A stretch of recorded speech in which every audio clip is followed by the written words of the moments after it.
Pangalawa, from simple desires to spiritual devotion. Ang tunay na nagsisi, yung tinatawag nating affection, yung mga pagnanasa ng ating puso, the affection of the heart, shift from loving sin to loving God. Dati tayo gustong-gusto natin at mahal na mahal natin ang kasalanan, pero dahil binago ng Diyos ang ating puso, nagkaroon na tayo ng pagmamahal sa Diyos.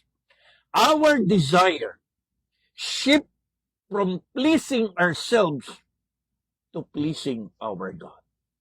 Ito yung pangalawang bunga ng tunay na pagsisisi. Binabago ng Diyos ang ating puso. Pusong matigas, nagiging pusong napakalambot. Pusong mayabang, nagiging pusong mapagpakumbaba. Pusong makasarili, nagiging pusong makadiyos at makatao.